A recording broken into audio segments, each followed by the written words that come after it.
let it be without sin. Iwasan mong magkasala ka. Sapagkat yung galit na yan, nakasisira yan. Pwede tayong sirain yan, o po pwede nating sirain ng ibang tao, pati na mga tao sa atin ay malaga sa pamamagitan niyan. Ingat, ha? Parang ganito lang yan. Halimbawa lang, ha? Wala akong maisip na ibang halimbawa. Yung simbahan natin, ha? God willing, God's mercy. Matupad yung ninanais natin na 1 taon o wala pang 2 taon, maitayo na. Tapos pagkatayo, magre-request kayo sa obispo na palitan na ako. Sapagkat gusto nyo, iba na ang inyong kura paroko. Nakaw! Siguro, mag-aala, Mangboy Samurai ako. Mangboy Samurai. Joke lang po yan. Joke lang yun. Pero subukan ninyo. Gusto ko lang pong mag-gets ninyo kahit paano yung nararamdaman ni Samuel dito. Pero pansinin po ninyo, naghurumintado ba siya? Nagsalita ba siya ng mga bagay na hindi maganda? Nanumbat ba siya?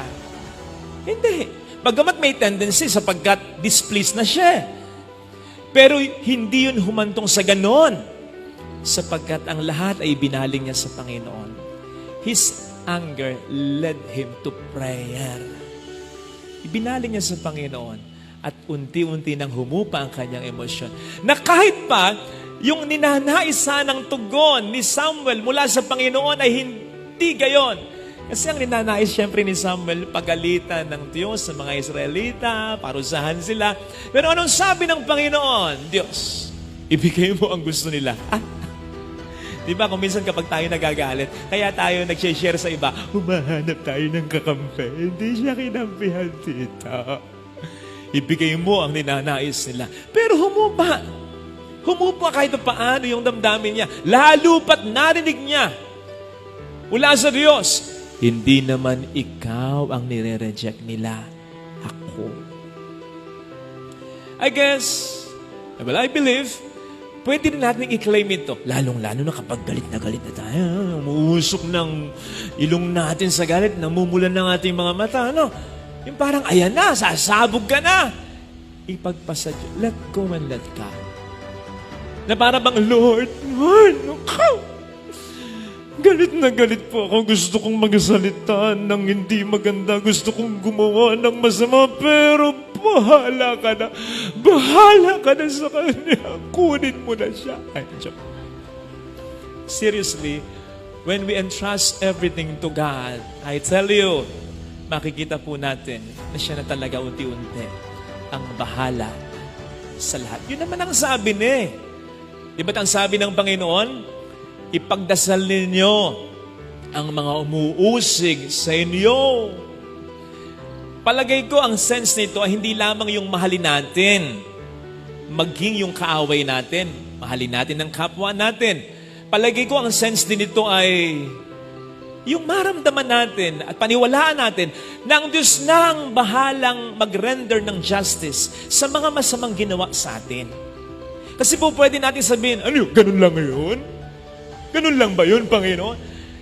Lagay ko, hindi lang ganun yun. Kasi lalong-lalo na kapag napakatindi ng ginawa sa'yo, ikaw naman ay mabuting tao, wala ka namang inaargabyado, sa palagay ko lang masama na gumawa ng masama. Pero mas masamang gumawa ng masama sa taong walang ginagawang masama.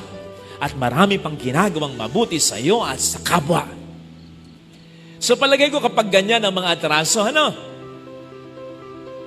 sinira halos ang buhay mo, gayong wala ka namang ginagawang masama sa kanya, inapi ka ng grabe, sinira ang lahat sa iyo, pinantay ang mahal mo, gayong ikaw naman ay mabuting tao, mabuting pamilya naman kayo. I guess hindi naman ganun lang yun. Sigurado ko na may hustisya mula sa Panginoon. Yes, ang Diyos ay mapagmahal, pero bahagi ng kanyang pagiging mapagmahal ay ang kanyang pagiging makatarungan.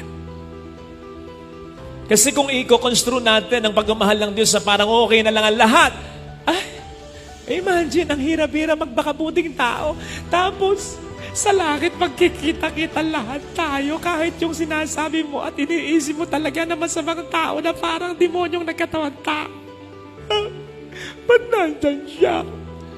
Diba? Unfair naman yun, di ba? So talagang may katarungan sa Panginoon. Sa kanyang paraan yon, sa kanyang panahon, may ganon. Kaya wag mong isipin na ganon lang yon. May ganon, may hustisya sa Panginoon. So bagamat, ang anger, ang displeasure, ang annoyance, ang lahat ng ito ay natural.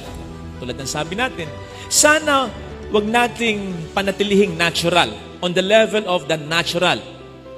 At tulad ng ginawa ng mga 4 na katao sa Ebanghelyo, itaas natin ito para mapunta sa ating Panginoong Jesucristo. These are but natural, pero hindi natin dapat pag-stayin lamang sa natural. I-lift natin going to the supernatural. Yung bang, Lord, I feel annoyed, galit ako, ikaw na po ang bahala, Panginoong Jesucristo. In that way, katulad ng nangyari kay Samuel, our displeasure, our anger will lead to prayer and to total surrender to His holy will, to His justice. Isa pa, yung pagkakataon upang tayo ay mas magalit, kasi galit na tayo eh. Yung pagkakataon upang tayo maging mas galit, magiging pagkakataon upang tayo ay maging mas mabait. Kaya nga may expression tayo, be the better person. Be the better person. Rise above the situation. Be the better person. Yung becoming the better person, hindi lamang ito yung becoming the better person than the persons who are making you mad, who are making you angry. Yung becoming the better person dito is becoming the better you. Yung ikay mabuti na, ikay maging mabuti pa. Kasi sigurado ko, katulad nung sabi ko kanina sa teaser, kahit tayo mabuti na, meron pa tayong mas ibubuti pa.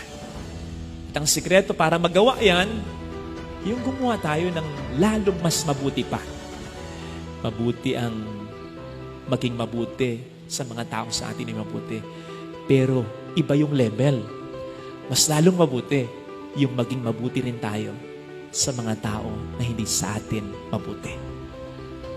If I'm not mistaken, ang sabi ng Panginoon, when you forgive, when you love even your enemies, tayo'y mas nagiging mga anak ng Diyos. Naisip ko lang,